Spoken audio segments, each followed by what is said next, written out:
afternoon. Here is the news afternoon first. The highlights. La Cepa, LASPAC hosts inspiring Eco Explorers Boot Camp for children. Nigeria, China seal $3.3 billion deal to develop industrial park in Bras, Bayelsa State. And authorities in Ethiopia warns nations against invasion amid regional tension.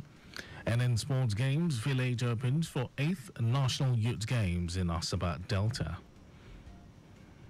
And now the details. I am Mike James. In a pioneering effort to engage the younger generation in environmental conservation, the Lagos State Environmental Protection Agency LASEPA and Lagos State Parks and Gardens Agency LASPAC have held a one-day summer boot camp for children tagged Eco Explorers Boot Camp. Speaking at the event, General Manager of LASEPA, Babatunde Ajayi, said the Eco Explorers Boot Camp is aimed at fostering a deeper understanding and appreciation of nature among children, while inculcating in them sustainable environmental best practices. Ajayi noted the significance of the boot camp in shaping the environmental consciousness of young participants, saying the Eco Explorers Boot Camp is an essential platform for children to learn about their environment and the importance of protecting it. He also stressed the need to integrate environmental education into children's lives, just as he highlighted the state government's commitment to delivering a cleaner, safer and sustainable environment to the younger generation as part of the efforts to address the issue of climate change and its attendant effect on both humans and the environment. The Lagos State Public Procurement Agency has appealed to the World Bank for support to further strengthen the agency for a more effective and efficient delivery of its statutory functions. Director General of the agency, Fatai Onofuute, made the appeal while receiving members of a 6-man delegation of the World Bank led by the bank's procurement practice manager, Western and Central African region, Nazani Ali, who were on a one-day visit to the agency in Lagos. While expressing appreciation to the World Bank for its support to the agency in the past, Onofuute stated that the agency was in need of more support from the bank in areas of procurement reforms, modernization of its systems and processes, and full rollout of the e-procurement system in the state. Onofuute also sought the support of the bank for the agency in other areas, including capacity building and development of personnel, affirmative procurement, small and medium enterprises, and facilitation of exchange programs for its personnel to enable them to learn from other parts of the world. In a response, the leader of the World Bank team, Nazanin Ali, commended the agency for its efforts in ensuring the digitalization of its operations, particularly with regards to its commitment to the implementation of the e-procurement system in the state. The Senate Ad Hoc Committee investigating alleged economic sabotage in the petroleum industry has announced a postponement of its public hearing scheduled to hold on Tuesday. Senate Leader Opeyemi Bamidele, who doubles as the Ad Hoc Committee's chairman, said the postponement was done to enable the committee to consult widely with relevant stakeholders whose input and participation would add value to the conclusion of the investigative hearing. Bamidele also cited legislative exigencies aimed at further deepening due diligence in the conduct of the investigative hearing as another reason for deferring the hearing. The Senate set up the ad hoc committee to investigate humongous funds spent on maintaining the nation's refineries, beam searchlight on regulatory agencies over payment to transporters, and unravel alleged importation of hazardous petroleum product and dumping of substandard diesel into the country. And over to the rest of the stories. Nigeria and China have signed a $3.3 billion deal to develop the Bras Industrial Park and Methanol Complex in Bayelsa State.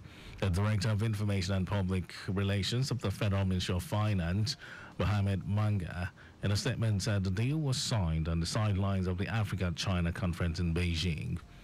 Manga described the deal as a reaffirmation of the two nations' commitment to deepening economic cooperation, strengthening bilateral ties, and fostering sustainable development.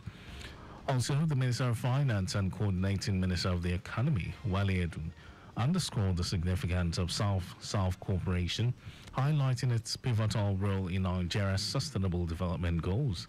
Edu emphasized President Bola Tinubu's dedication to fostering a business-friendly environment to attract increased investment, particularly in key sectors such as infrastructure, energy, and industry. Minister of Finance and Coordinating Minister of the Economy, Wale Edu, has dismissed circulating reports that the value-added tax, VAT, rate has been increased from 7.5% to 10% as stipulated by current tax laws. According to Edun, the current VAT rate of 7.5% is what the government is charging on a spectrum of goods and services to which the tax is applicable, saying neither the federal government nor any of its agencies will act contrary to what the laws stipulate. Edun pointed out that the tax system stands on a tripod, namely tax policy, tax laws, and tax administrators, and the three must combine well to give a sound system that gives vitality to the fiscal position of the government. The minister said the government is focused on using fiscal policy in a manner that promotes and enhances strong and sustainable economic growth, reduces poverty, as well as makes businesses flourish. Zamfara State Governor Dauda Lawal has reaffirmed its administration's commitment to ensure that projects of utmost importance are given the highest priority. Lawal made a commitment while inaugurating the renovated General Hospital in Maru local government area, pointing out that his administration is in the process of renovating and equipping all the general hospitals across the state. While inspecting the infrastructure and the advanced medical equipment provided at the Maru General Hospital, Governor Lawal stated that his mission was to provide a state-of-the-art healthcare environment that caters for the needs of the people by ensuring that quality medical services are accessible and affordable to all. And over to some foreign news. Ethiopia's Prime Minister Abiy Ahmed has warned against anyone planning on invading his country, saying any attack would be repelled. Ahmed did not direct his comment at any particular nation, but they come at a time of rising tensions with neighboring countries, Somalia and Egypt. Somalia has described the maritime pact that Abiy's government signed with the self-declared Republic of Somaliland in January as an act of aggression and has responded by forging closer military ties with Egypt. Meanwhile, Egypt has been involved in a long-running dispute of its own with Ethiopia over Addis Ababa's decision to build a large dam on a tributary of the River Nile. And on to sports news, the Games village for the 8th National Youth Games, tagged Asaba 2024, will open today ahead of the opening ceremony set for Wednesday, September 11 at Stephen Keshi Stadium in Asaba, Delta State.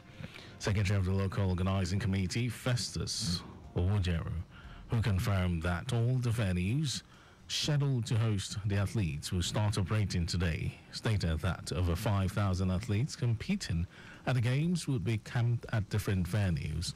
The organizers of the Games have assured all athletes of health insurance in case of medical emergency due to competition, advising all states contingents to compete fairly, as any form of cheating would not be tolerated. The Games will run from September 9 to 19. And that was our news at 12, but just before we go, slow down at road junctions, intersections, and pedestrian crossings. You can follow us and like all our various social media platforms. X, Traffic Radio 961. Facebook, Lagos Traffic Radio 96.1 FM.